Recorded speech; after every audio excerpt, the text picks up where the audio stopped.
up and play football. You get where you feel like you can rush the quarterback. You understand? Rush the quarterback. Trib Live Radio presents the Mark Cavalli Show with your fresh Steelers reaction. Not let that damn quarterback out of there. That's Steeler defense. That's Steeler defense. That'll cool your ass off. The Steel Mill is live right now on Trib Live Radio. Here's your host, Mark Cavalli. I like it. I like it. Welcome to the Cavalli Show here on Trib Live Radio. Coming at you a little bit early today on Monday, August 29th. I'm fresh, less than 12 hours off the plane, back from New Orleans. Spend extra little time over there. Got in last night late. And now it's time to talk Steelers. I was at the facility already today. If you're listening to this live, that was about an hour ago. If you're listening to this on the podcast, that was Monday morning. And we'll jump right into it, and it's going to be non-football related right away. Well, I guess non-football related. Hot button topic, fresh off the presses, as they say. Alejandro Villanueva, everybody knows him, left tackle. Surely he will win the left tackle job if he hasn't already. Everybody knows his story. Army Ranger, Bronze Star, 3 tours in Afghanistan. Came back, became a pro football player, got switched around from defense to offense. Put on some weight, and all of a sudden he's your Steelers starting left tackle. And you know what that means. Colin Kaepernick. I'm sure that has been brought up enough already, and I don't have to explain it to you, and neither will I have to explain it, or will I explain it to you, because if you're listening to this, you probably know what's going on. The standing of the National Anthem, his outcry to the world of whatever he's doing. I'm not much into that. I'm a football guy. I'm not much of a political, social type of guy. But Alejandro Villanueva, a guy who this affects on multiple platforms, probably the most important person you're going to hear speak about this because it envelops his whole entire life. If you don't know Villanueva, he is a minority. He was born of Spanish parents, grew up in, where was he? Brussels. I don't even know where he was. Brussels and Spain and Portugal before coming to the United States. Traveled the world, and so he has the minority background of it, and he also has the military background of it.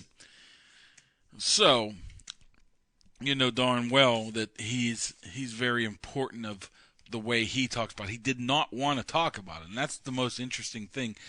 Maybe not most interesting, but it was a very interesting part of this, is he really, really didn't want to go down this road until you knew he did. And everything he said you will hear here on Trib Live Radio, the Cavalli Show. You can read what you want online, but we got it here probably live. I don't even think anybody else has probably put this up quite yet. So probably we have us, Josh. We ready to go? Fresh off the presses? Let him speak for himself. This is Alejandro Villanueva about an hour ago in the Steelers locker room talking Colin Kaepernick. What about as an athlete? I mean, is there a responsibility, do you feel, as an athlete to stand for the national anthem? Yeah, that's another very tough question. They're great questions. I think everything can come to debate, and that's what makes this country the best country in the world. But that's the, it goes back to the same argument. I mean, this is the best country in the world. If you go out to another country, I, as a minority, I can tell you that there's not a country with minorities in the world that handles the issues that we have in our country like we do. Everybody has a voice. Everybody has a platform, and I don't think we're perfect by any means, but just a couple of days ago, there was a service member killed in Afghanistan. And so it's one of those things that there's people that are fighting. So you can say and do whatever you please. I've faced a lot of arguments the same way with the Westboro Baptist Church protesting at the military funerals, and it's crazy that service member died so that person can wear American flags wrapped around their feet. I agree that America is not perfect. I agree that there's a lot of issues with minorities in this country, and I agree that we should do something about it. But I don't know if the most effective way is to sit down with the national anthem of a country that's providing you freedom, and providing you $60 million a year, is the best way to do it. When there are black minorities that are dying in Iraq and Afghanistan and protecting our freedom for less than $20,000 a year. So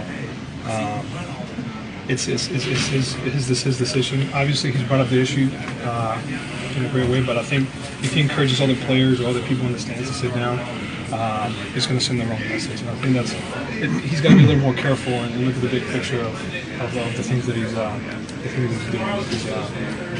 As a service member, I have to understand it. I have to understand that obviously but he's an athlete. He's got a huge platform. He's got to see the impact that he has on a lot of people's lives, and I don't think it's the most effective way, because I completely agree. I think there's some things that we have to change in the country. Would you be uncomfortable if one of your teammates did that? I don't know. I don't know how to answer that question, to be honest. I don't know if I don't have the right answer for everything. I just know that I'm very thankful to be an American. I will stand very proudly and I'll sing every single line in the national anthem every single time I hear it. I will stop whatever I'm doing because I recognize that I have to be very thankful, to be in this country. And I tell my teammates all the time, especially when they talk about contracts,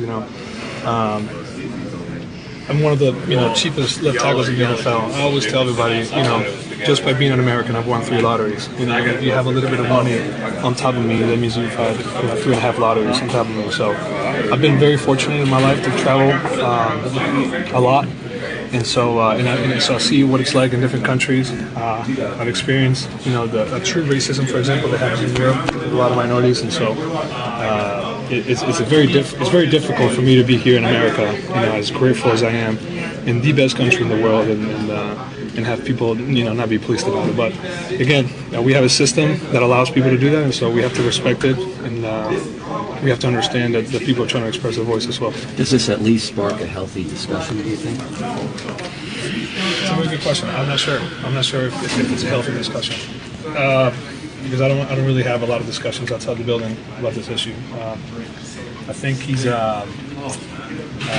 obviously upset, and I think we all agree. I think the majority of America would agree that there's an issue with minorities in our country and the way that certain population, certain groups of our population are being treated. I just think that shotgun blast and just not stand up for America is a little bit unfair on his part, because he's not really taking into consideration the minorities that are fighting for the flag, like myself, and the thousands of people that are laying their lives to make sure that he can express himself. So it's a double-edged sword. Yes, you can sit down during the national anthem, but hey, know that by doing so, you're kind of praising the fact that he can sit down and not have to stand up. So it's his decision. He's not doing anything illegal, so he can do whatever he wants. Al, you said you sing the national anthem every game? Yeah, obviously they taught me this at West Point. It was one of the first lessons they teach you on day one, and so I know the words. They mean a lot to me. It's a song that they play, at every military funeral, at every ceremony, and so it actually means a lot to me. But I don't expect people to have a feeling when they hear the national anthem or whatnot. Obviously, my life has changed dramatically since I came to this country, and for me, it's a great opportunity. I'm very grateful to be an American. I'm very blessed, and I'm very appreciative of people that have sacrificed so much to provide me with this quality of life. What's a better way or a healthier way to express the kind of frustration that a guy like Ellen might have? Well, I think obviously the conversation this conversation with minorities is something common in every single locker room in the NFL. Everybody's talking about this. Obviously, the percentage of minorities in the NFL is a lot higher than the rest of America, so we all have this conversation. I've learned a lot since I've been in the NFL about a lot of the issues, and so I think in America we have different ways of approaching things through our government, through vote. through donations to platforms that are doing great things.